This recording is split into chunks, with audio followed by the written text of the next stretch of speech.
3030, Edgardo Melgar en vivo comienza ya.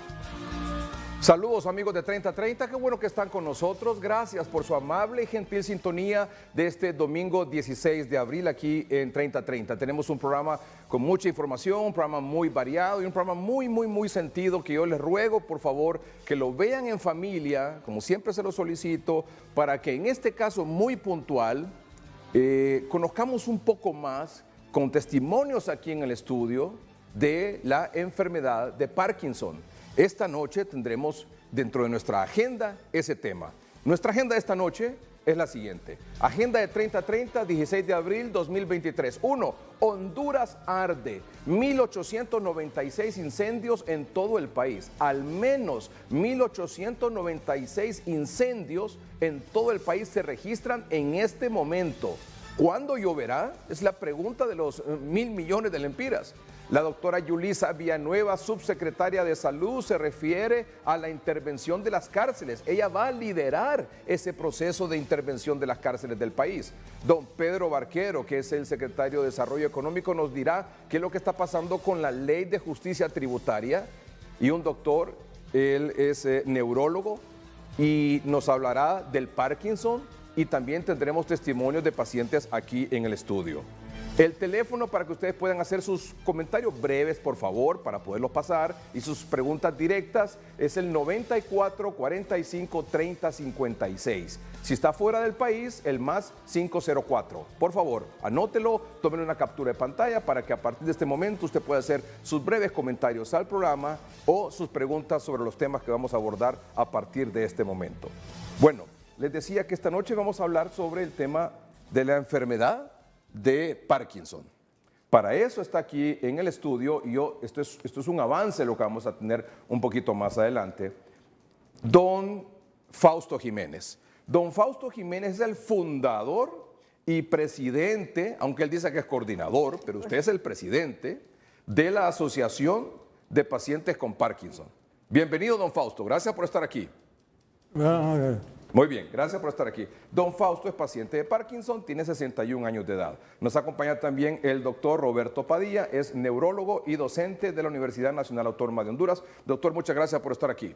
Mil gracias, licenciado Edgardo Melgar, por la invitación. Esperamos ampliar un poco sobre esta impactante enfermedad. Sin duda alguna que así es. Nos acompaña también don Miguel Ángel Flores, tiene 70 años de edad, es paciente de Parkinson. Muchas gracias, don Miguel, por estar aquí. Gracias a usted por la oportunidad de estar acá. Muy bien, gracias. Doña Marta Zúñiga tiene 65 años, paciente de Parkinson, recientemente diagnosticada, ¿verdad? Sí.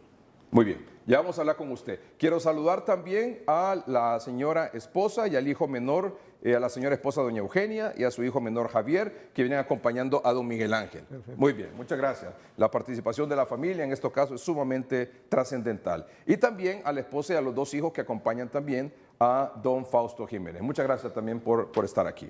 Bueno, ya vamos a hablar, ¿verdad, doctor? Claro que sí. Ya vamos a hablar, don Fausto. Ya vamos a hablar don Miguel y ya vamos a hablar doña Marta. Okay. Muy bien. Preparen ustedes, amables televidentes, sus preguntas, porque no siempre se tiene la oportunidad de hablar de un tema que cada vez, ¿verdad, doctor? Tiene más pacientes. Más y más y más. Preocupante y va a ser más preocupante. Muy bien. Bueno, ya escucharon al experto en unos minutos ese tema. Así que reúna a la familia, porque en cualquier momento cualquiera de nosotros puede ser diagnosticado con Parkinson. Claro que sí. Así es, Todos, ¿verdad? todos, hombres, mujeres, todos. Muy bien. Todos. Ya vamos a hablar sobre ese tema. Antes les decía, Honduras arde. Vean esta imagen impresionante de la NASA que corresponde a este fin de semana, incluyendo hoy domingo. Esta es Centroamérica. Miren, México, vean Guatemala cómo está, vean cómo está Honduras, Nicaragua, Costa Rica apenas Costa Rica allá en el sur de Centroamérica, y Panamá también está ardiendo. Pero vean lo impresionante de Honduras. Esto es en este momento, a esta hora de la noche, más de 1.800 incendios, unos más fuertes que otros evidentemente, pero así se ve Honduras con esta imagen satelital y la acercamos un poco más. Prácticamente no hay territorio hondureño que no reporte en este momento un incendio forestal. En todos los departamentos hay incendios forestales. Quizás en el único que no hay es en Islas de la Bahía. Pero miren, por ejemplo, ¿cómo está Atlántida? Luego abajito, ¿cómo está Lloro? ¿Cómo está el norte, el sur, el centro de Olancho? Mira el norte de Francisco Morazán, el centro de Francisco Morazán, un poco el sur de Francisco Morazán también, Comayagua. Comayagua también hay incendios forestales. El Paraíso tiene incendios forestales. Choluteca, un poco en Valle. En Occidente se reporta menos, pero no hay departamento, a excepción de Islas de la Bahía, que no tenga en este momento un incendio forestal. Unos minutos sobre ese tema, don Francisco Argeñal es el director del Centro de Estudios Atmosféricos, Oceanográficos y Sísmicos del país. Don Francisco Argeñal atiende una llamada telefónica de 30:30 a esta hora de la noche. Don Francisco, buenas noches. Muy buenas noches, don Edgardo. Un gusto estar en este programa y refiriéndonos a un tema tan trascendental como es la época de incendios que se da casi todos los años para este tiempo. A mí me sorprende estos 1.896 incendios forestales que reporta Copeco y que lo vemos reflejado en esta imagen satelital. ¿Le sorprende a usted o usted está acostumbrado a esto? Pues fíjese que hemos tenido otros años cuando hemos tenido más cantidad de incendios, pero justamente coincide cuando la temporada seca se alarga mucho tiempo, especialmente llegamos a abril con poca lluvia. Y cuando tenemos la condición, y a veces cuando tenemos inversiones térmicas incluso, hace que esa concentración de humo se mantenga cerca del suelo. Y usted recuerde cómo en años anteriores se ha cerrado el aeropuerto Tocontín por casi 15 días. Y esas cosas todavía no han sucedido este año, aparte que tenemos pocas operaciones aéreas en el aeropuerto ahora. Pero normalmente esas cosas ocurren o nosotros nos damos cuenta porque suceden aquí en Tegucigalpa, pero viendo esta imagen, o Tegucigalpa y alrededores, pero viendo esta imagen, no hay departamento, a excepción de Islas de la Bahía, que no reporte un incendio esta noche. Dice que hay algo que es muy importante resaltar, y es que en los municipios de la frontera con El Salvador, especialmente en los departamentos de Intibucá y especialmente en Empira y algunos municipios de La Paz, usted puede notar que hay pocos incendios forestales. Sí. Ahí porque se ha vuelto una norma, hay ordenanzas municipales de cero quema para siembra y también, vieron algunas prácticas en Empira Sur, sobre todo de un proyecto que se llamaba Quesungual, en el cual se le enseñaba a la gente a no quemar, sino que utilizar más bien el rastrojo como una forma de conservar la humedad y también de una forma también de abonar el mismo suelo. También hay proyectos de silvicultura. Bueno, eso está funcionando allá y se ve reflejado en el mapa satelital, pero el resto del país evidentemente no. La pregunta es, ¿qué institución, llámese bomberos, llámese Instituto de Conservación Forestal, llámese como se llame, ¿qué institución tiene capacidad de pagar esa cantidad de incendios, don Francisco? Vea, es difícil cuando usted mira una cantidad de incendios como esta y como puede ver es una práctica ancestral en todo Mesoamérica, donde el campesino por lo general quema para sembrar y se refleja en eso. El problema es cuando se escapan de las manos y se trasciende hasta los bosques, y es justamente ahí donde pues la Asociación de Municipios de Honduras, el Instituto de Conservación Forestal, la Secretaría de Recursos Naturales y Ambiente, Copeco, bomberos, Fuerzas Armadas, todos se ven en la obligación de acudir a apagar incendios en zonas que son de reserva biológica sobre todo. Sí. Pero hay muchos lugares, hemos visto por ejemplo que en los últimos 10 días esa imagen de concentración de fuegos, puntos calientes en el sur de Lloro, el norte de Francisco Morazán, en la parte noroccidental del Ancho, sí, se han mantenido prácticamente muy constantes. Quiere decir que hay un problema muy serio, sí, y hay una zona boscosa. Lloro, Francisco Morazán, Olancho tienen semanas de estar bajo fuego. Sí, ya tienen prácticamente casi 2 semanas. Y dígame, ¿cuándo va a llover? Dice que tenemos mañana pronóstico de lluvia y con actividad eléctrica, pero para la zona occidental, especialmente en los departamentos de Intibucá, Ocotepeque, El Empira y parte de La Paz, incluso algunos sectores de Valle, Comayagua y posiblemente Francisco Morazán podríamos tener chubascos mañana, pero en la zona central serían muy aislados, donde esperamos que pueden ser dispersos e incluso pueden ser moderados. Es en Pero parte la lluvia, occidental. pero propiamente la Occidente. lluvia, ¿para cuándo la esperamos? Bueno, la estación lluviosa ya a nivel nacional, en el corredor seco se espera después del 5 de mayo. Después del 5 de mayo. ¿Y esa estación lluviosa de mayo y junio será buena, regular o mala?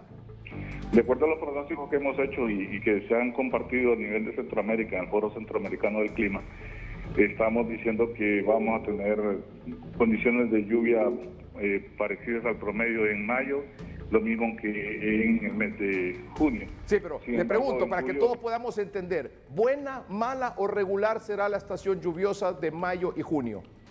Mayo y junio se esperan que sean regulares.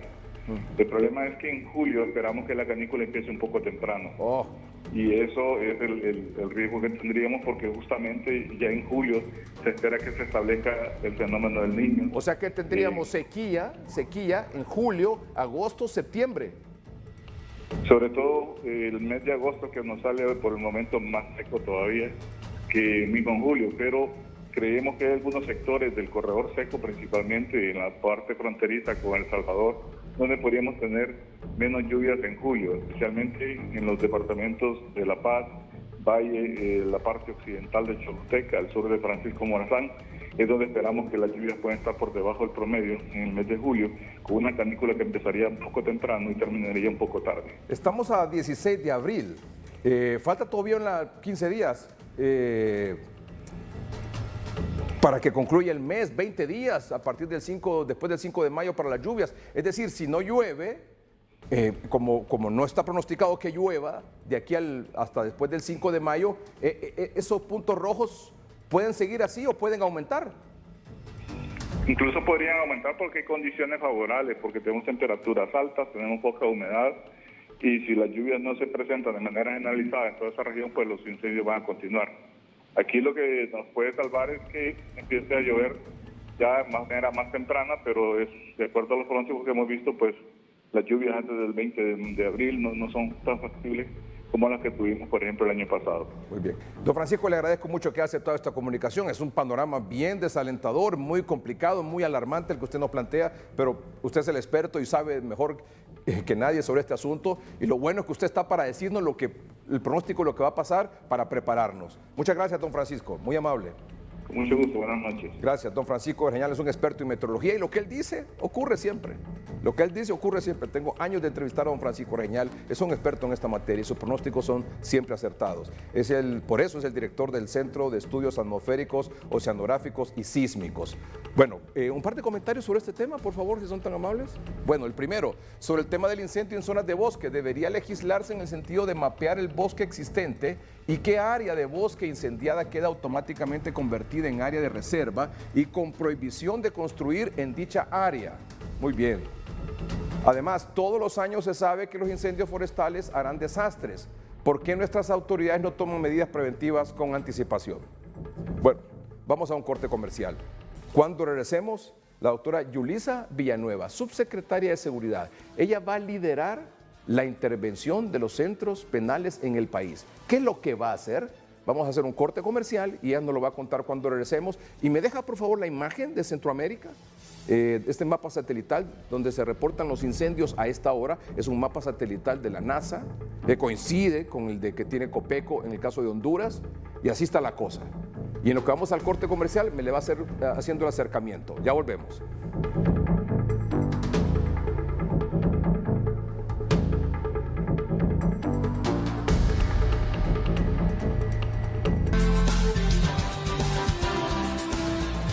Les recuerdo que esta noche aquí en el estudio está doña Marta Zúñiga. Tiene 65 años, es paciente diagnosticada de Parkinson. ¿Hace cuánto tiempo le diagnosticaron Parkinson? 2019. 2019. Agosto de 2019. Agosto 2019. 20, 21, 22, 23. Va a cumplir 4 años usted con ese años, diagnóstico. sí. Muy bien. Gracias por estar aquí, doña Marta. Ya vamos a hablar con usted. Gracias a usted. Don Miguel Ángel Flores es un hombre de 70 años de edad. Ha venido con su esposa Eugenia y con su hijo menor Javier. También diagnosticado con Parkinson. Perfecto. Así es, ¿verdad, don Miguel? ¿Cómo se siente? ¿Se siente bien? Bien, por el momento. Muy bien, bien por el momento. Sí. Muy bien. Y así va a estar. No se preocupe. Muy bien, gracias, don Miguel. El doctor Roberto Padilla, neurólogo, docente de la Universidad Nacional Autónoma de Honduras. Gracias, doctor, por estar aquí. Gracias a usted, licenciado. Y está con don Fausto Jiménez, de 61 años de edad, fundador y presidente de la Asociación de Pacientes con Parkinson. Ha venido acompañado de su esposa y 2 de sus hijos. Gracias, don Fausto, por estar aquí. Bienvenido al programa. ¿Todo bien? ¿Se siente bien? ¿Sí? ¿Se siente bien? Muy bien. Excelente, gracias. El dedo arriba, dedo pulgar arriba. Hay una imagen que yo quisiera mostrar del doctor con su paciente. Y creo que pocas veces tenemos oportunidad de ver al doctor con su paciente. Esta necesidad del paciente de estar con alguien para que lo apoye y para que esté un poquito más calmadito, ¿puede explicarlo, por favor, a nuestros televidentes? Bueno, ya con don Fausto son casi 2 décadas. Aparte de que él es presidente, él es mi paciente. Llevamos casi 2 décadas de conocernos. Ha sido una ruta difícil, ha sido un camino muy duro, desde ver a don Fausto al inicio de su problema con una manifestación muy leve de la enfermedad y creer que esto es un problema leve. La enfermedad de Parkinson no es un problema leve. Me está hablando es una enfermedad muy difícil. Me está hablando que don Fausto fue diagnosticado hace 20 Casi años. más de 2 décadas. O sea que él tiene 61 años de edad, él fue diagnosticado a los 40 años. Muy joven. Realmente podríamos decir que él comenzó hace muchísimos años con la enfermedad. No comenzó hace poco. Él tiene muchos años con la enfermedad. Y en esa ruta se comenzó un proceso de tratamiento, de apoyo y de lucha. Y ante todo, más que el apoyo médico y del grupo de médicos, psicólogos, psiquiatras, es el apoyo de la familia. El apoyo más importante ha sido de la familia. El apoyo más importante de la familia. Esta condición de don Fausto, ¿cómo podría usted describir qué es? ¿En qué circunstancias se encuentra? Actualmente don Fausto ya tiene un periodo más avanzado de la enfermedad y actualmente lo que ustedes observan es una fase que se llama off time, en que hay actividad significativa de la enfermedad. Este proceso, esta parte de off time, en que ya hay mucha manifestación de la enfermedad, es una fluctuación en la enfermedad, que se mira más a medida que avanza la enfermedad. Esta fluctuación, que son fluctuaciones motoras de la enfermedad, a veces se disponen de ciertos tratamientos, pero esos medicamentos tenemos limitaciones porque no los tenemos disponibles en el país.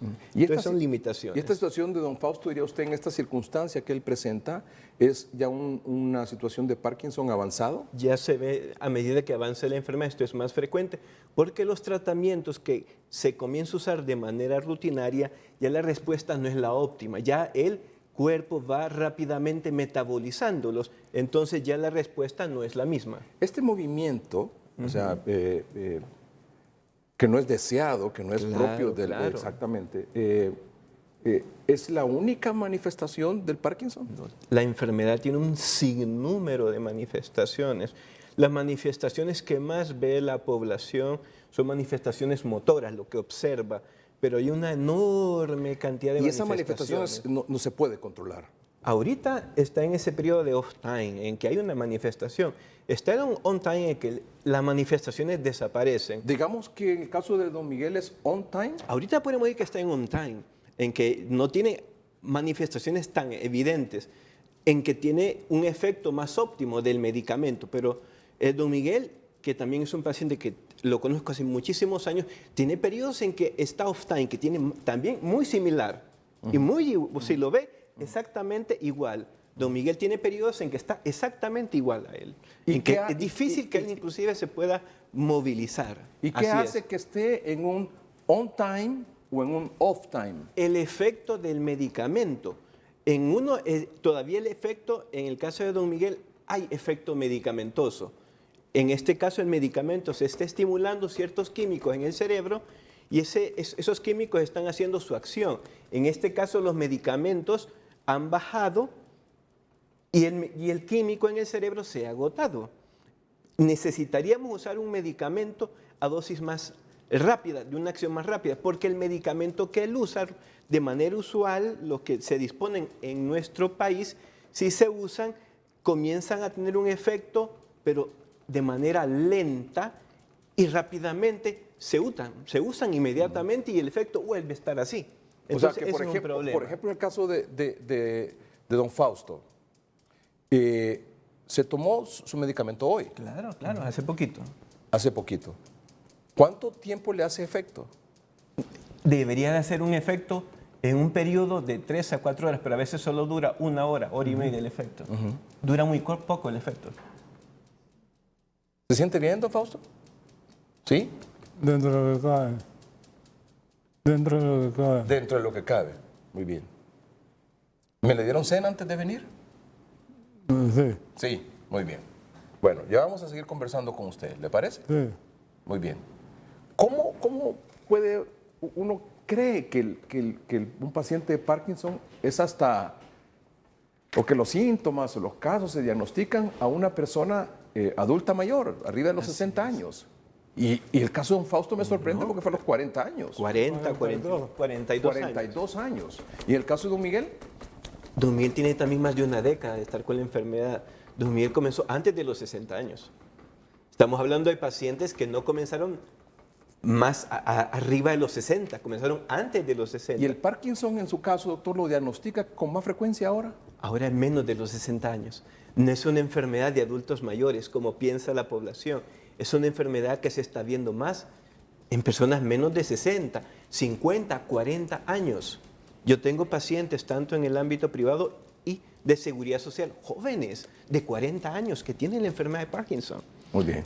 Así que quitémonos esa venda de que es una enfermedad de adultos mayores, de los viejitos, como se dice vulgarmente. Exacto. Quitémonos Y el eso. caso de don Miguel Ángel Flores, de 70 años, que se encuentra en esto que usted, no sé si así en el mundo se conoce como on time Y off time. y allá off time. On time es dentro del efecto del medicamento. Así es. Off time es fuera del Efecto. efecto del medicamento. Así O sea, es. ese medicamento que él tomó hace poco, necesita tomarlo Nuevamente. nuevamente. Pero el problema es que la dosis tampoco se puede estar acumulando mucho, porque los medicamentos dan su beneficio, pero dan su prejuicio. ¿Ok? Entonces, hay medicamentos que en ese contexto existen para aplicarse inmediatamente, para revertir y de acción muy rápida. Sí. Esos medicamentos de acción pero muy rápida no los tenemos en el país. ¿Nunca los hemos tenido? No los hemos tenido, son medicamentos de décadas de que se están utilizando hace décadas en países altamente ¿Hay alguna razón por la que industrializados. no los tenemos? ¿Son muy caros? Yo creo que primeramente sí el precio es altamente costoso y segundo caro, don Miguel? son caros. Don Miguel conoce varios de esos medicamentos, son carísimos y yo creo que por eso, conociendo la realidad económica global de nuestro país, las farmacéuticas no tienen como una razón de marketing o de ¿Pero deberían de mercadeo. tenerla ahora, doctor? Yo en su pienso opinión? que sí, porque cada vez hay muchísimos más pacientes, definitivamente. Bueno, yo quiero agradecer mucho a doña Marta, a don Miguel Ángel, a don Fausto Jiménez, que han tenido esta noche el coraje y la valentía de venir aquí al programa, presentarse aquí ante el programa, mostrar las circunstancias en las que ellos están, junto con su doctor, porque el doctor Padilla ellos son pacientes del doctor Padilla, y que ustedes, y hacer un poco de conciencia, informarle a nuestros amables televidentes todos estos detalles que me sorprenden mucho de lo que usted nos está diciendo, doctor. La edad en la que se está diagnosticando, Jóvenes. las circunstancias que están atravesando por el problema de este medicamento con un efecto más inmediato, ¿verdad? Y que esta es una enfermedad que no tiene cura. No tiene cura. Es algo que tenemos que hacer conciencia.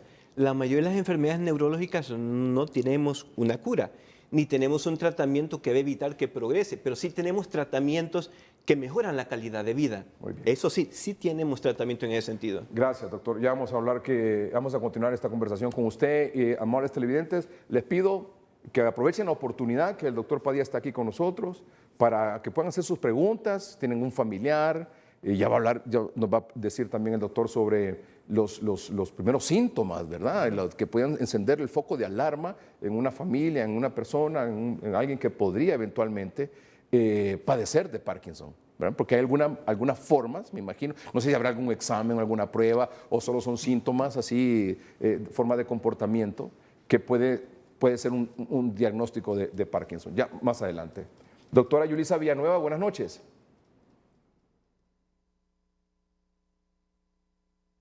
No escucho a la doctora. ¿Está la doctora ahí? No la escucho.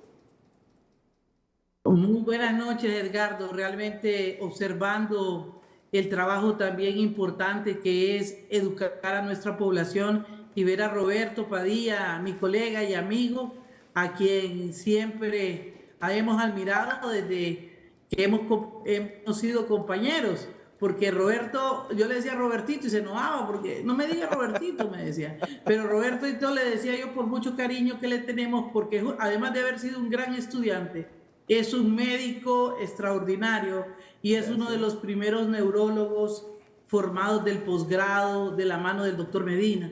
Y realmente toda la formación después adquirida por Roberto ha sido grande. Felicidades, Roberto. Gracias. Me da gracias. alegría Gracias. verte. Muy bien. Doctora. Y a tus pacientes, por supuesto. Sí, por supuesto, por supuesto. Doctora, el fin de semana pasado ocurrió este enfrentamiento simultáneo en 4 cárceles del país, murió una persona, más de 10 resultaron heridas. A raíz de eso la presidenta anunció que habría una intervención, sería la primera en este caso del gobierno, del nuevo gobierno, que ya ha habido intervenciones en gobiernos anteriores de los centros penales. Y en un tuit, la presidenta Castro el lunes pasado, 10 de abril, dijo lo siguiente. Dijo, con el fin de desmontar las estructuras criminales que operan en centros penitenciarios, he nombrado a la doctora Yulisa Villanueva para presidir este plan de intervención, apoyada por el Instituto Penitenciario y la Policía Nacional. El día viernes anunciará las medidas. ¿Esa SCC qué es, doctora? Mándeme. ¿La SCC qué es? La SCC significa la solución contra el crimen. Ah, muy bien. Muy bien. Apoyada por el Instituto Penitenciario y la Policía Nacional. El día viernes anunciará las medidas. Bueno, la doctora Yulisa Villanueva respondió lo siguiente. Presidenta Castro, agradezco la confianza depositada en mi persona para la ejecución del plan de desmontar las estructuras criminales que operan dentro de las cárceles y promover de manera enérgica la lucha contra la criminalidad organizada en pro de la seguridad ciudadana. Gracias, doctora Yulisa Villanueva. No es fácil ese trompo que se echa usted a la uña. Tengo 2 preguntitas para ir al corte comercial. Quiero que me conteste si es posible con un sí o con un no. La primera, las estructuras criminales ¿tienen el control de los centros penitenciarios del país, sí o no? Parcialmente diría Renato, Edgardo. Ajá. Creo que es una pregunta difícil que definitivamente obedece a la génesis del problema. Muy bien. No lo vamos Entonces la a respuesta negar. es, parcialmente tienen el control de los centros penitenciarios.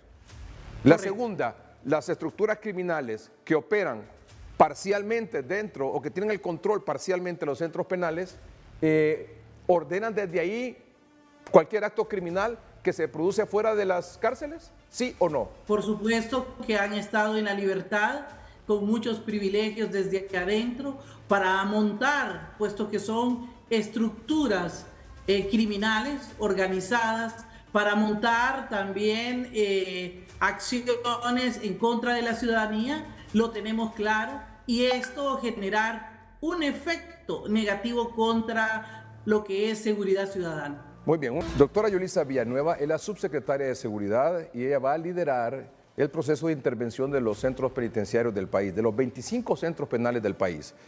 ¿Son los 25 los que se van a intervenir, doctora? Inclusive hay que destacar también que los menores infractores tienen también un interés muy importante para nosotros y el tema se va a abordar de manera integral. No vamos a dejar de último a los menores infractores pensando que como ellos no tienen nada y han estado en abandono, hay que continuar en abandono. Muy bien. La presidenta ha sido clara y enfática desde el 22 de marzo con sus primeros tweets. Dijo, vamos a declarar en estado de emergencia la Penitenciaría Nacional, es decir, lo que tenga que ver con encarcelamientos. Y en ese sentido es lo que nosotros vamos a ir construyendo. Doctora, y uno de los puntos doctora, importantes, dígame. Esta intervención, ¿usted la va a hacer con las Fuerzas Armadas o con la policía? Bueno, en primer lugar quiero destacarle que lo vamos a hacer un grupo multidisciplinario de personas. Y los objetivos número 1 que se han establecido desde que la presidenta declaró emergencia es ir desmilitarizando la policía y gradualmente pasarla a lo que sea pues el mando de los civiles. Pero para este tema tendremos que trabajar progresivamente para llegar a este objetivo. La reinserción social y el tratamiento de los privados de libertad es uno de los puntos más importantes, pero nosotros no podemos olvidar, en primer lugar, que este es un problema heredado de años y que el crimen organizado, como la pregunta que usted me decía, ¿quién tiene la gobernanza?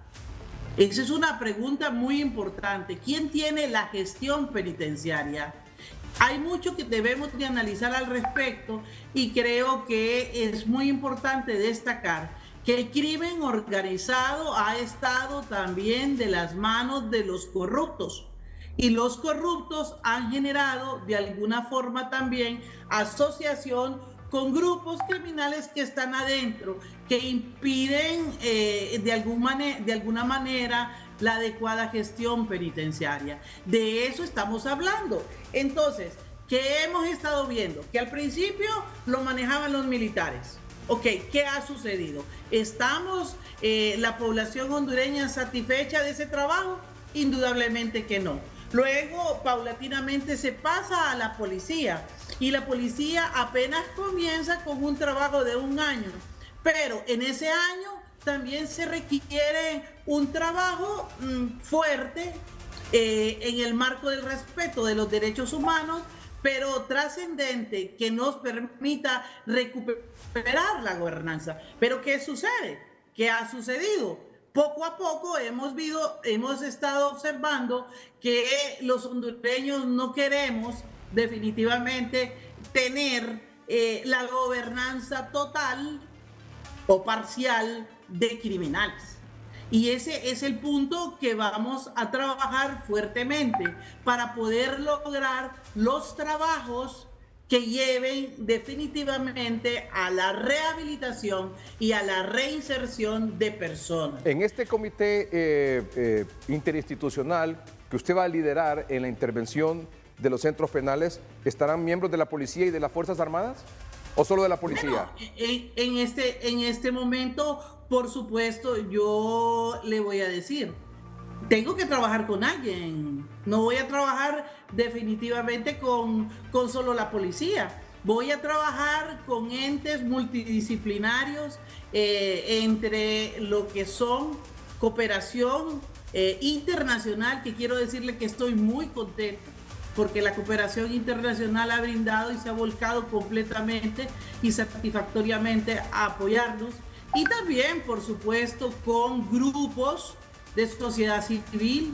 Vamos a trabajar con fuerza también para desarrollar proyectos y planes que lleven encaminados a la recuperación de la seguridad ciudadana a través de la recuperación de los privados de libertad. Doctora Villanueva. Privados de libertad ahí. Doctora Villanueva, doctora Villanueva, una de las primeras decisiones que imagino o medidas que va a adoptar es el desarme general al interior de los centros penales, ¿sí o no?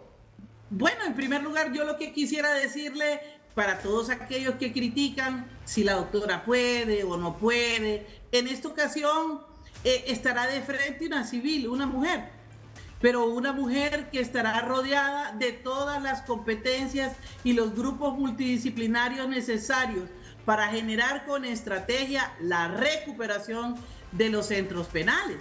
En ese sentido, en primer lugar, nosotros necesitamos aquí, antes de contestarle su pregunta, tener bien claro los factores éticos, el factor corrupción que va de la mano con el crimen organizado, nos ha hecho muchísimo daño y ha impedido definitivamente que el problema de los centros penales esté resuelto. Son años de años con la misma problemática y esa problemática no ha sido resuelta porque hemos encontrado, obviamente, confabulación de corrupción y crimen. Y eso, al final, traduce también en lo que usted decía. Se dictan órdenes desde allá para acá que cómo incide esta problemática en la seguridad ciudadana. Todos lo sabemos, desde luego. La gente quiere primero decir, ¿va a poder la doctora? Yo le diría que sí va a poder la doctora, porque en primer lugar se va a rodear de grupos multidisciplinarios y de expertos. Soy en primer lugar una persona profesional que siempre ha trabajado en forma consecutiva con muchos expertos y en este momento no va a ser el excepto. Ustedes observarán cambios drásticos y progresivos, pero nunca al margen del irrespeto de derechos humanos. Quiero que lo tengan claro. La presidenta lo ha dicho en su Twitter. Vamos, y dice, a buscar ejes transversales con equidad va a desarmar, y de transparencia. la primera medida va a ser desarmar el interior de los centros penales. Mire, la gente me pregunta y me dice, vamos a desarmar, vamos a bloquear, vamos a incomunicar, ¿qué vamos a hacer?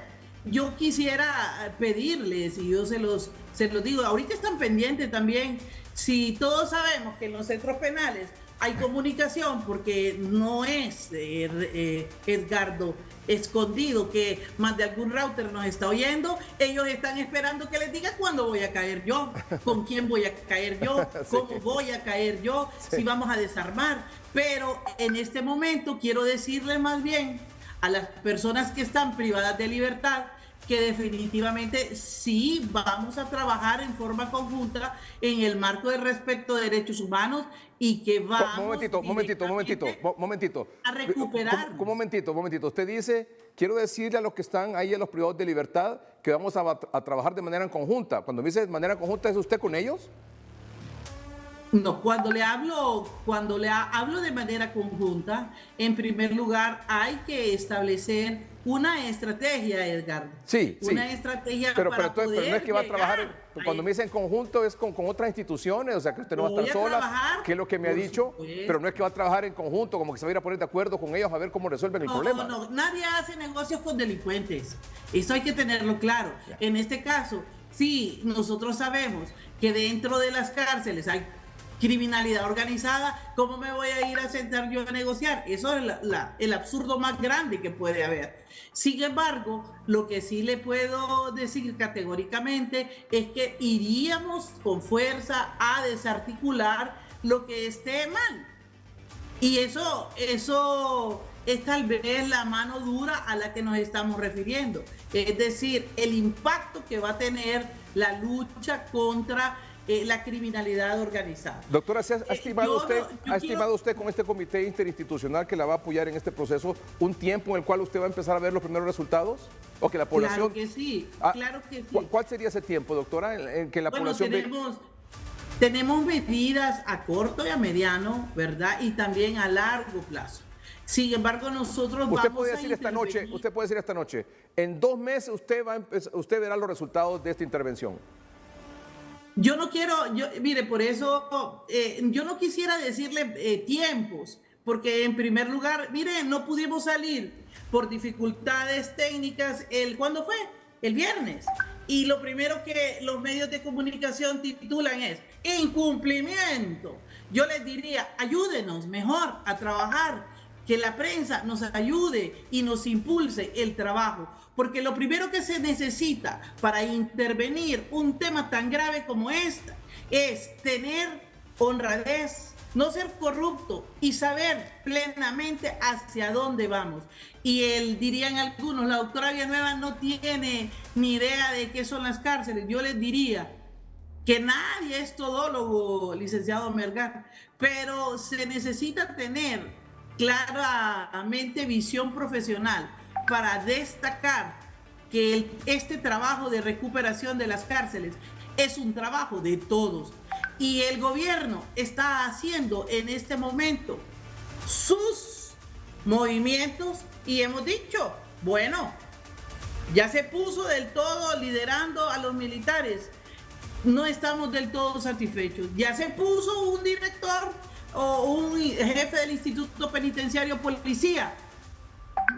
Está avanzando el proceso. Ahora vamos con la visión, obviamente también, de una subsecretaria de Seguridad, que es una civil y que es una mujer, y que es una mujer claramente declarada hacia lo que es lícito y el respeto de derechos humanos, pero también vamos a trabajar con un esfuerzo enorme para desarticular lo que es el crimen organizado. Igualmente, trabajar con el objeto de encontrar lo que se busca, una gobernanza, una gestión, y además, que yo creo que la gente, mire, la gente critica en este país y critica, licenciado Melgar, y dicen, no va a poder, sí va a poder, y yo les diría, primero hay que tener valor, y los valores y los principios éticos y profesionales de cada persona están formados desde casa. De alguna manera, cuando yo entré a trabajar y a apoyar a este gobierno, dije que cualquier asignación que se me diera la iba a atender, y la estoy atendiendo. Y yo quiero que sepan todos aquellos que yo no voy a salir con una bolsa de dinero, ni voy a recibir mojes, ni voy a permitir bajo ningún punto que la criminalidad organizada se asocie con la corrupción. Entonces, usted me diría, ¿qué vamos a hacer? Todas esas estrategias y esas líneas de trabajo las van a ir observando. El martes, por ejemplo, en la conferencia de prensa, hablaremos, licenciado Melgar, un poco sobre ellas, y hablaremos de lo que hemos encontrado. Porque en primer lugar, dice la gente, ¿y qué está haciendo la doctora? Pues yo les voy a contar que estoy haciendo un análisis de la situación, de lo que ahí estamos encontrando. Estamos también buscando la manera de que haya transparencia de fondos, auditorías. ¿Por qué? ¿Por qué es importante esto? Porque tenemos que saber de dónde partimos. Y luego la intervención hacia adentro contra la criminalidad organizada va a ser directa hasta recuperar en su totalidad la gobernanza y la gestión. De eso depende todo esto. Pero si yo, licenciado Melgar, en primer lugar, soy una funcionaria corrupta, tengo antecedentes, tengo miedo, y lo que voy a hacer es a detenerme ahí, a pasear y a recibir dinero. ¿Por qué? Porque esas cosas han sucedido en el pasado, y yo creo que es importante que se tenga en cuenta que la gobernanza en las cárceles de Honduras se va a recuperar en un 100%. Usted me tira una pregunta y me dice, doctora, ¿mandan o no mandan? Interesante, porque fue lo primero que yo dije. ¿Mandan o no mandan? ¿Qué tanto mandan?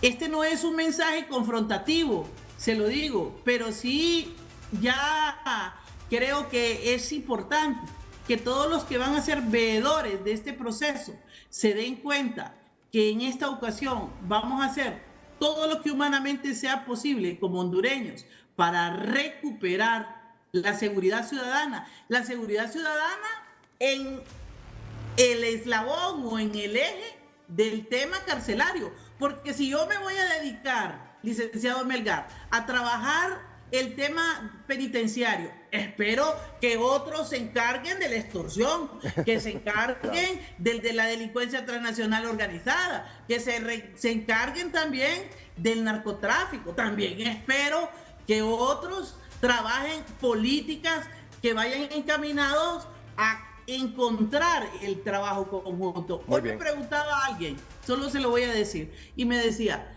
doctora, ¿usted cree que va a trabajar una pregunta? ¿Usted cree que puede trabajar con Banadesa para ver si, con Banasupro para los alimentos? Y le dije yo, claro que sí.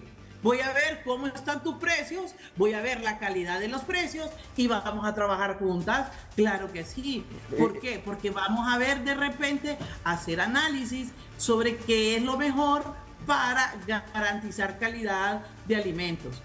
Desde luego, y lo quiero expresar aquí, el martes hablaremos mucho sobre detalles de que se pueden hacer alrededor de esto, porque la gente, mire, con la gente usted queda bien y queda mal, licenciado Melgar. Eso ya lo sabemos y eso en todos lados. Si uno les dice, si yo les digo, fíjese que voy a hacer esto y esto y esto y esto y esto, y todo esto, ustedes ya dicen, puchica, esa doctora sí es bruta, porque entregó todo, dijo todo. Y yo, pues no voy a caer en eso. Yo creo que profesionalmente tengo una estrategia montada, clara. Y esperemos que funcione, Tengo- doctora, porque aquí se ha probado de todo y nada ha funcionado. Usted lo sabe. Bueno, pero yo le voy a decir algo, Edgardo. Nada ha funcionado de repente porque habían otros intereses. Sí, usted lo ha En este manifestado. caso, la doctora Villanueva va a trabajar con un equipo de personas que, además de ser correctos, van a ser personas que van a fundamentar su actuar en la no corrupción. Muy bien. Y el primero que encontremos en corrupción lo vamos a sacar. Muy bien. Y la otra cosa, cuando las cabezas de arriba, estoy hablando en este caso, mi persona, manda mensajes diferentes para abajo, va a ser una trayectoria también igual. Hay que decirlo, y lo voy a decir, la presidenta de la República ha establecido toda su confianza en mi persona, y yo no voy a ser una ciudadana que va a hacer un mal trabajo. Al contrario, estoy segura que con el apoyo de todos, porque este es un tema de país, vamos paulatinamente a recuperar el tema carcelario. Muy bien. Mire, ve, si es que hay licenciado Melgar, hay experiencias en otros países, en Colombia, en Brasil. ¿Y cuáles serán las mejores que hay que estudiar y reproducir? Me siento plenamente contenta, porque la comunidad internacional me dice, mañana le puedo traer 10 expertos, todos los expertos que usted quiera, doctor. Y igualmente aquí en Honduras tenemos expertos que saben. Aquí será de rodearnos también de valor, rodearnos de mucha empatía, porque aquí hay que tener empatía. Nosotros no vamos a ver al privado de libertad también como desde luego un delincuente 100%, pero vamos a tener claro que tiene derechos humanos, y aquí habrá que hacer clasificaciones especiales, habrá que hacer un trabajo grande, Muy bien. que no es fácil, Muy bien. pero tampoco es posible. Muy bien. Doctora, muchas gracias por aceptar esta comunicación y tener esta conversación con el programa, y estaremos pendientes de lo que pueda decir, evidentemente porque no lo puedo decir todo, en relación a lo que va a hacer con esta intervención. Yo En esta- le diría, licenciado Melgar, yo por ejemplo le diría a usted, me encanta usted porque mire cómo habla del Parkinson, cómo empieza a hablar de todas estas enfermedades, del COVID. Yo le diría, así como ha hecho campañas con los temas de temas importantes de salud, podemos hablar de campañas que podemos trabajar juntos con los medios de comunicación para forjar también a la población hondureña de cómo vamos a ir llegando hasta lo soñado, ¿no? Que sería la rehabilitación, Claro, la reinserción y darle seguimiento a todo esto. Muy bien. Doctora, Y de de- nuevo, muchas gracias. Y vamos a tener oportunidad de seguir conversando sobre estos temas, por supuesto que sí. Porque son temas que, como usted sabe, son heredados de tantos años y que no se van a resolver de la noche a la mañana. Muchas gracias, doctora Yulisa Villanueva, subsecretaria de Seguridad. Vamos a un corte comercial. Doctor, ¿estamos listos para seguir conversando? Muy bien. Es el doctor Roberto Padilla, neurólogo, docente de la Universidad Nacional Autónoma de Honduras. Está con don Fausto Jiménez, fundador y presidente de la Asociación de Pacientes con Parkinson. Don Miguel Ángel Flores, de 70 años, paciente de Parkinson, y doña Marta Zúñiga, que nos va a contar también su testimonio esta noche. Ya volvemos.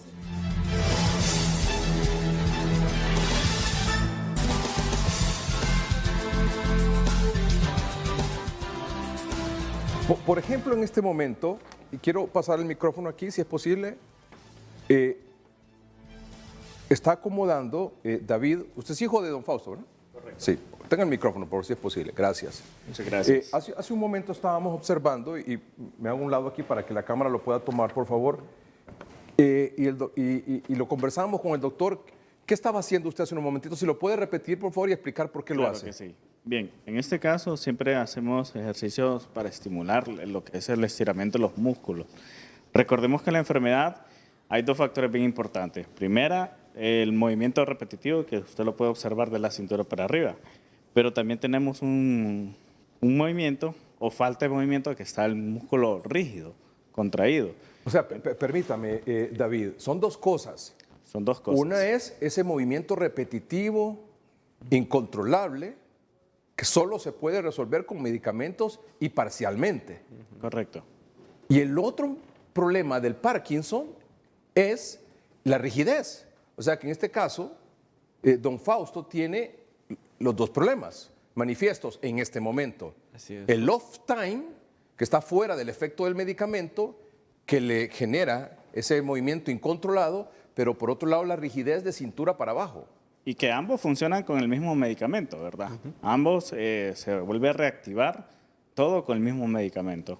En este caso, lo que yo siempre le ayudo a él, tratamos de hacer es ejercicios de estiramiento de las piernas, un ejercicio como para liberar un poco la tensión del músculo. ¿Y eso cada cuánto tiempo lo tiene que hacer? Doctor, ¿usted lo puede explicar mientras Javier lo hace, por favor? Bueno, lo que se ve acá realmente es un proceso de relajación. La enfermedad, el aspecto motor, que es realmente lo que condiciona hacer el diagnóstico que hace poco mencionó usted, ¿cómo se hace? El diagnóstico sigue siendo clínico, aunque hay muchos métodos complementarios, estudios de imagen, pero sigue siendo clínico. ¿Y por qué? Porque la enfermedad tiene manifestaciones, como son, lo más importante, el movimiento es lento, la enfermedad tiende a generar lentitud, cada vez los pacientes se mueven menos. Lo segundo, el paciente tiene temblor. El temblor de la enfermedad, y es un temblor más avanzado porque es en ambas extremidades. La enfermedad comienza generalmente con temblor en una extremidad, pero a medida que va avanzando se afectan las dos extremidades. Incluso a veces puede comenzar con un dedo. Exactamente, nada más con un poquito, un dedito. Pero a medida que va avanzando se afecta la mano y una extremidad completa. Pero cuando ya van pasando décadas ya afecta las dos extremidades. Pero el tercer componente, el que usted observó y menciona, el hijo de don Fausto, es la rigidez. Los pacientes se ponen rígidos y hay una situación de rigidez que es tan significativa que el paciente queda tan rígido que no se puede movilizar, queda inmóvil, como si estuviera congelado. Y eso es una situación difícil porque en ese congelamiento el paciente fácilmente también se cae, no puede moverse, queda rígido. Y es algo que completa el cuadro de la enfermedad. Entonces, esas manifestaciones son manifestaciones de la enfermedad, pero son manifestaciones motoras. Pero la enfermedad no son solo manifestaciones motoras, hay un montón de manifestaciones. Ahorita vemos que está con mucha salivación.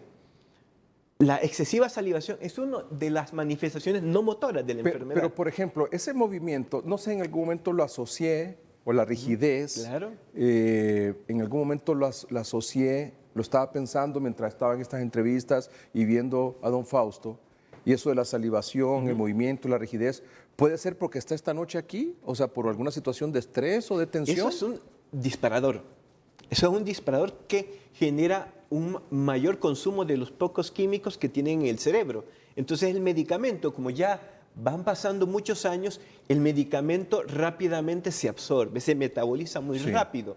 Y los pocos químicos que tiene en su cerebro, que el químico se llama dopamina, ya el nivel del químico baja muy rápido. Y el disparador es el factor obviamente de estrés. El estrés de la situación, del programa, este programa, el estar así pendiente de que tenía que venir acá, genera que se consume un poquito más el medicamento más rápido, se metaboliza y el químico en el cerebro baja más rápido. Pero en un día normal también sucede eso. Esto puede suceder en un día normal. En un día normal, don Fausto, Claro. ¿usted está así? ¿Sí? Todos los días, Todos los días. Todos los días. Todos los días. todo el día. Esto se mira más en etapas más avanzadas. Doña Marta es diferente porque viene comenzando con el proceso. Si quiere, pues nos puede comentar, doña Marta, cómo se siente un poquito más. ¿Cómo ha notado usted cuando comenzó su enfermedad? ¿Cómo sintió usted inicialmente? Empezó temblando la pierna, entonces me dolía toda la pierna y yo fui del neurólogo y me dijo que era una neuropatía. Entonces me hicieron una resonancia, me detectaron una hernia en la columna, Pero de ahí me detectaron, la doctora, la neuróloga, me dijo que era Parkinson porque me temblaba el brazo, porque me empezó a temblar el brazo. Y le temblaba así de la nada. De la nada, de la nada.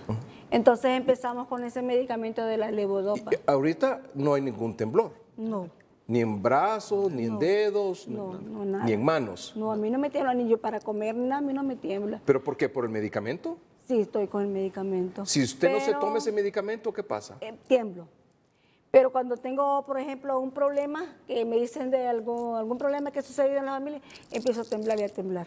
Como el caso de don Fausto, por ejemplo. Así O sea, hay situaciones familiares, sí. situaciones, no sé, que le generan a usted esa situación incontrolable, ¿verdad? Así es. Que se manifiesta ese temblor. Pero doña Marta tiene un aspecto.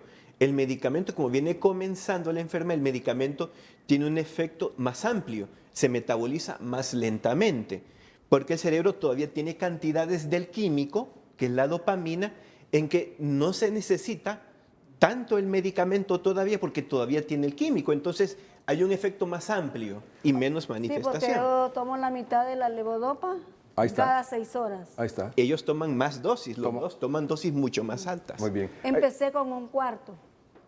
Son unas dosis más pequeñas. Claro. Así es. ¿Hay alguna forma, doctor, de saber que voy a padecer de Parkinson?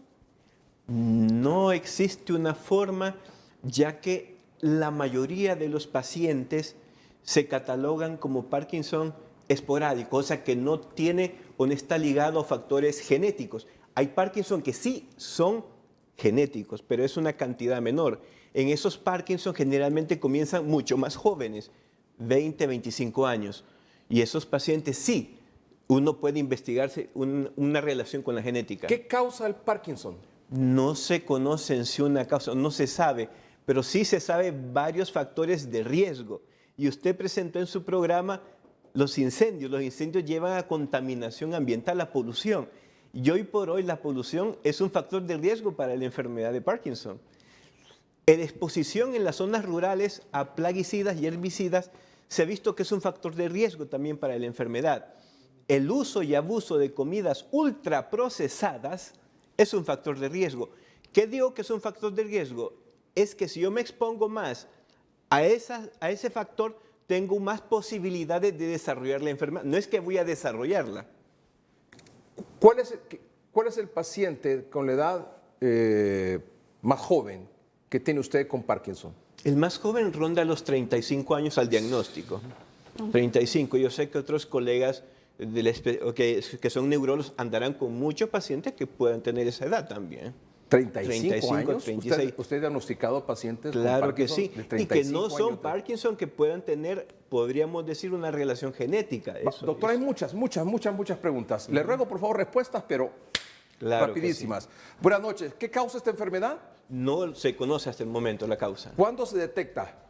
Se puede detectar desde muy joven a mayor edad. No sabemos exactamente el punto. ¿Cuáles son los primeros síntomas? El síntoma más importante es el lentecimiento, movimientos cada vez más lentos. Muy bien. Siempre pártame la pantalla con la pregunta y con el doctor, por favor. ¿Dónde puedo contactar al doctor? Estamos en el Seguro Social, básicamente en un hospital privado. Muy bien, muchas gracias. Vamos con más preguntas, por favor. Doctor, ¿del temblor esencial se puede pasar al Parkinson o no? Son dos formas diferentes, dos enfermedades ¿Del diferentes. temblor esencial se puede pasar al Parkinson Son dos o no? formas diferentes, dos enfermedades diferentes. Para que pase a una a otra es una cuestión extremadamente rara, pero puede ocurrir. Pero cuando es habla de rarísimo. temblor esencial, ¿cuál es el Es temblor una esencial? enfermedad genética que se puede ver en pacientes jóvenes, pero que puede desarrollarse en la adultez mayor y generalmente comienza en ambos brazos. Muy bien. Y muy jóvenes generalmente. Además de las terapias farmacológicas, ¿qué otras estrategias pueden ser útiles para los pacientes con Parkinson? Manejos no farmacológicos y son manejos neuroquirúrgicos con procedimientos que lo mismo, solo es para reducir el temblor. Y esos procedimientos son procedimientos con colocación de electroestimuladores o marcapasos. También existen procedimientos mediante la realización de ultrasonidos de alta frecuencia que se emiten una onda y queman un núcleo que hace que se evite esa situación del temblor. Esos tratamientos hasta el momento no los tenemos disponibles en nuestro país y están en desarrollo. Saludos, licenciado Melgar. Estoy muy contento y en cada programa que realiza me hace mi corazón tan pequeño porque esa gran sensibilidad, bueno, que usted tiene para mejorar la vida de este país llevando a sus panelistas a interactuar con sus televidentes. Un abrazo. Bueno, un abrazo también por este comentario. Muchas gracias.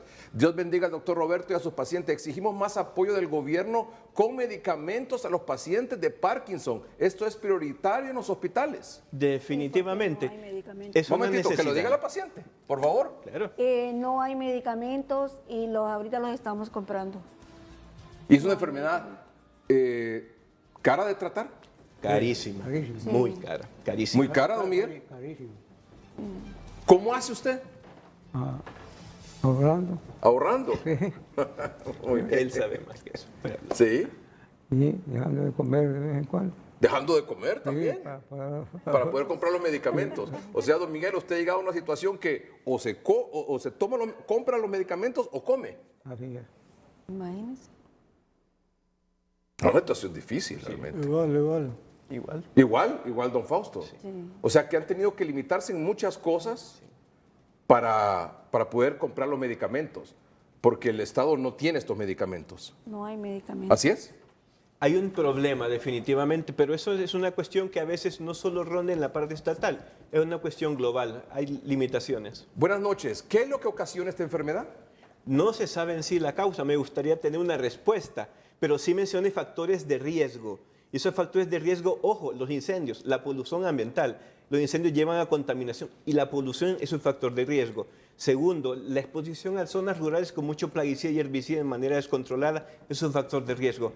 Y lo tercero, el abuso de comidas ultraprocesadas, los que les gusta comer mucha comida ahí enlatada, es un factor de riesgo. Entonces, ojo, eso no es bueno. ¿Puede aparecer con el uso de drogas? Hay medicamentos que desarrollan un cuadro de parkinsonismo y sí están asociados a varios fármacos o drogas también que pueden generar eso. Eso sí es verdad. ¿Dónde está ubicada la sede de la Asociación de Parkinson? Aquí don Fausto es el fundador y presidente de esa asociación. ¿Dónde está esa asociación? Don Fausto, ¿no lo puede decir? Pero ahorita estamos en suspenso. Solamente estamos usando ¿Está virtual? ¿Por Zoom? el Zoom. O sea, no hay una sede. Facebook. David, ¿nos ayuda, por favor? Sí, claro. Ahorita estuve en suspensión. El tema de la asociación es un tema que pues prácticamente ha costado mucho el desarrollo. La parte principal de lo que para establecer la asociación todavía no se define, no está definida. Se estuvieron reuniendo, hubieron varias reuniones, reuniones donde participaron varios pacientes con Parkinson y mi papá, pues, en este caso, con la pandemia, sí tuvo que dejar un poco las reuniones por lo mismo el aislamiento que tuvimos en pandemia. Entonces, también... ¿Pero van a tener algún local o algo? No tenemos local, la asociación todavía está en suspenso, todavía no tenemos definido lo que es el proceso de qué seguir, qué pasos tomar para poder establecer la asociación de manera oficial. Pero sí sería, doctor, Un apoyo. un Este apoyo es para el estos objetivo, un pacientes. apoyo. Claro. Un apoyo. El domingo pasado hablamos con una fundación que está comenzando también para apoyar a personas con autismo, con condición de autismo, pero en edad adulta, porque ya hay una que atiende a los menores de edad, pero no en situación adulta. Entonces, son esfuerzos que hay que apoyar, ¿verdad, doctor? Exactamente. ¿Sí? Yo creo que es importante eso. Gracias, licenciado, por darle voz a las causas. Muy bien. ¿Habría forma para que las personas con Parkinson tengan acceso a medicamentos estimulador cerebral profundo? Un descuento especial porque esas medicinas son una renta alta y fija. Además que pueden necesitar otros medicamentos, pues descuento solo hay para la tercera edad. Potenciando una asociación. Ese es el objetivo de una asociación. Al desarrollar una asociación, la asociación va a tener fondos, un reconocimiento. Al tener fondos, las mismas asociaciones con fondos tal cual pueden invertir en traer tratamientos y desarrollar procedimientos no farmacológicos como la electroestimulación o lo que se llama electroestimulación cerebral profunda. Eso es potenciar la asociación. Hay laboratorios que nos ayudan. Compramos 2 cajas, nos dan 3. Hay laboratorios que incluso ya nos apoyan a los pacientes de Parkinson, que incluso solamente se compran 2 cajas y de ellos dan 1 caja adicional. Ah, qué bueno. Es un precio que está oscilando entre lo que son 1.100 lempiras a 1.300 y esto solamente le dura lapsos a mi papá en el caso de 2-3 semanas máximo. Muy bien. Bueno, permítame hacer una pausa. Qué impactante todo esto, ¿verdad? Qué impactante, ¿verdad? Duro. Sí, sí. ¿Qué ha significado para ustedes como familia esta situación, David? Es una situación que nos vamos adaptando. Principalmente nos vamos adaptando y pidiendo cobertura de Dios. Eso es definitivamente algo que va de la mano. Sin Dios no reconocemos que es todo en nuestra vida. Y mucha paciencia porque no es algo que nosotros podemos proyectar para mañana, cómo va a estar él, para el día viernes, para el día sábado. No, nos vamos adaptando a situaciones. Hay días que se mantiene totalmente relajado, influye temas como la alimentación, como el estilo de vida que tienes, si es un estilo de vida apropiado.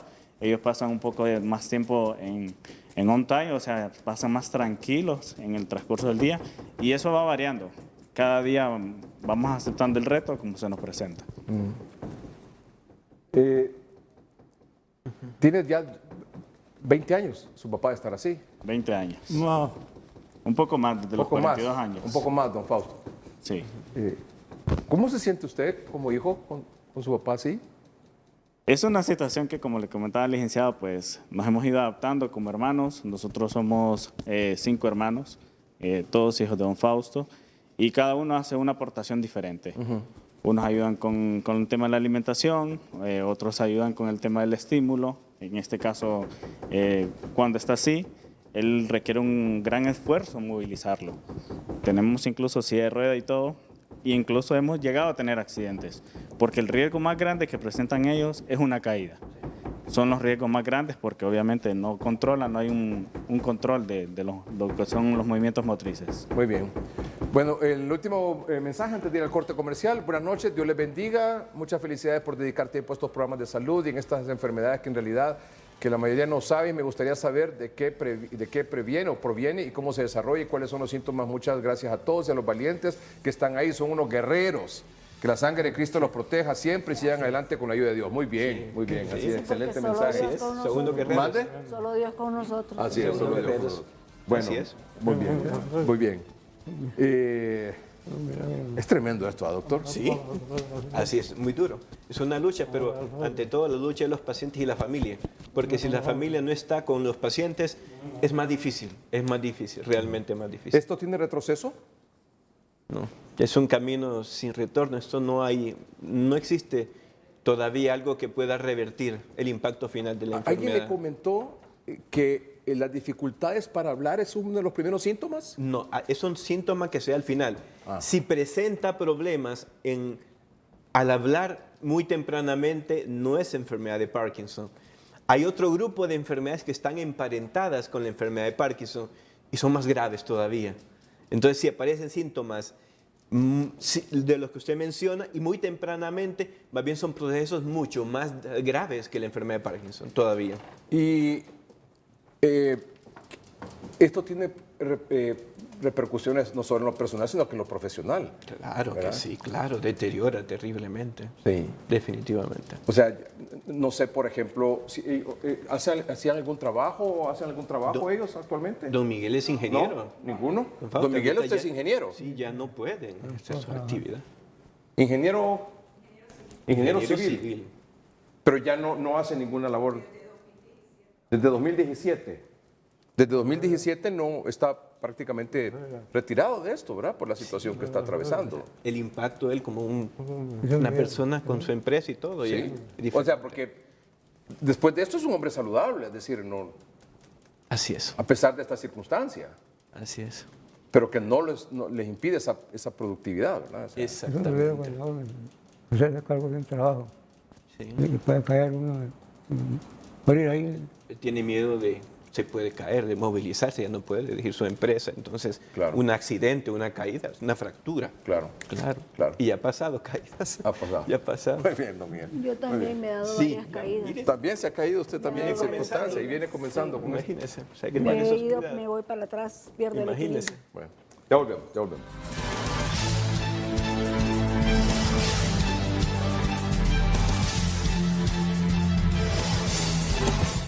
Bueno, estamos ya por terminar el programa. Vamos a pasar algunos de los mensajes rapiditos, doctor, para respuesta suya, si es tan amable. Hola, buenas noches. Mi madre tiene Parkinson y desde el año pasado no hay ¿cómo se llama? Levodopa. Levodopa. ¿Lo sabe, don Fausto? ¿Cómo se llama? Levodopa, carbidopa. Ahí está, mire. Ahí está. Pero, espéreme, venga acá. Ahí está. Póngame a don Fausto ahí, por favor. ¿Qué medicina es esta? ¿Qué hace falta, don Fausto? Levodopa, carbidopa. Levodopa. Levodopa. ¿Levodopa, así se llama? Sí, levodopa, carbidopa. Levodopa. Es uno de los medicamentos esenciales, por no decir el más esencial, en el mundo. Sí, tenemos que comprar 3 cajas mensuales. 6 cajas. A veces ¿Cuántas más. compra usted, don Fausto? 6 cajas. 6 cajas, pues que dependiendo, ¿verdad? De La dosis. sí, dependiendo de la dosis, así es. La cantidad. Ajá. 3 cajas mensuales. Y no hay en el hospital escuela, y antes sí había medicamentos, pero este año, desde el año pasado no hay, y mensualmente hay que gastar 3.000 empiras. Mensualmente. 4.500. ¿Cuánto gasta usted? ¿Cuánto gasta usted, don Fausto?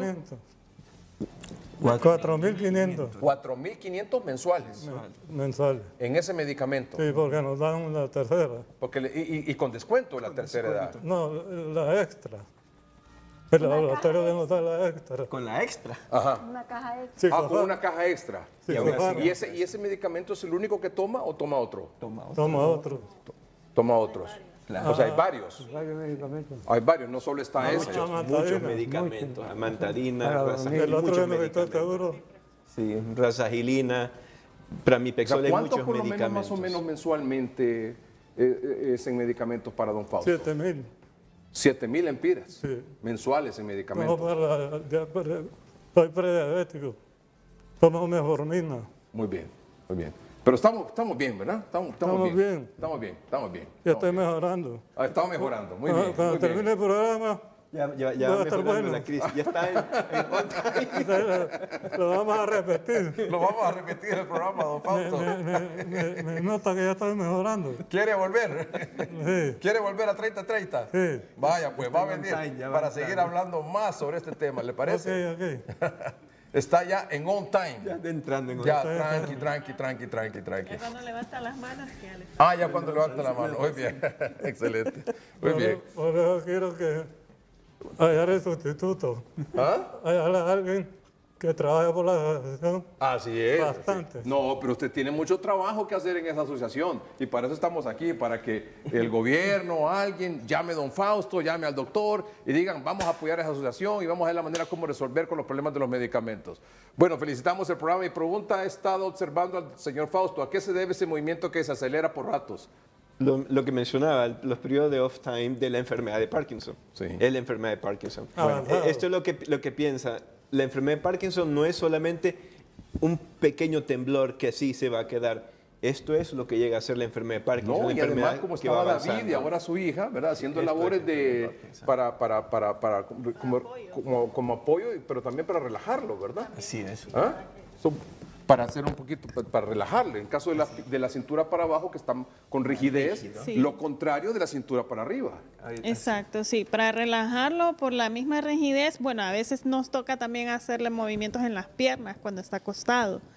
Y ahorita usted observó que yo le levanté los brazos porque eso le ayuda también a que se tranquilice un poco más. Muy bien. ¿Y usted ha estado bien tranquilo, don Miguel?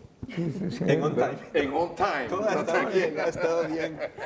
Ha estado bien. Ha estado en on time, Muy bien, tranquilamente. Excelente. Bueno, hay muchas preguntas mucha gente preguntando por su teléfono, doctor. O sea, délo aquí, o sea, eso así es. Bueno, Sí es. mi teléfono me pueden contactar en el... Usted está en el Medical Center. En Honduras Medical Usted está Center. en el Medical Sí, Center. así. Doctor Bueno, Roberto hace- Padilla, neurólogo en el Medical Center. Ahí está, ¿verdad? Facilito. Muy bien, Hace muchos excelente. años. Bueno, muchas gracias por haber venido, Gracias, ¿verdad? gracias. Muchas gracias por haber venido. Muchas gracias, don Miguel. Muchas gracias, don Fausto, a sus familiares que han estado aquí esta noche aquí. ¿Le ha gustado el programa? Sí, ¿verdad? Sí. Muy bien, excelente. Siempre nos Licenciado, gusta. este es... ¿Perdón? Siempre. Ah, ¿usted mira 30-30 siempre? Siempre. ¿Todos los días ve hoy mismo? Sí. ¿Y 30-30? Vamos a meterle en el sleep. ¿Ah? Me duermo viendo 30-30. Ah, bueno, excelente. Pero hoy estuvo en 30-30, mire. Ok. Muy bien, excelente. duerme, Dígame, mira, doña mira, Marta, perdón. Este es un pequeño obsequio de la fundación. Muchas gracias, mire. Muchas gracias. Asociación Hondureña de Parkinson. Bien, qué bonita. Miren qué bonito, ¿no? Muchas gracias. Aspar. Excelente. Aquí estamos apoyando. Así es. Apoyando. Muy bien. Bueno, despedimos. Muchas gracias, doctor. A usted. Muchas gracias a la familia, don Fausto, don Miguel, doña Marta. Vamos, que Dios me los bendiga. Gracias a ustedes por su atención, buenas noches y que estén bien.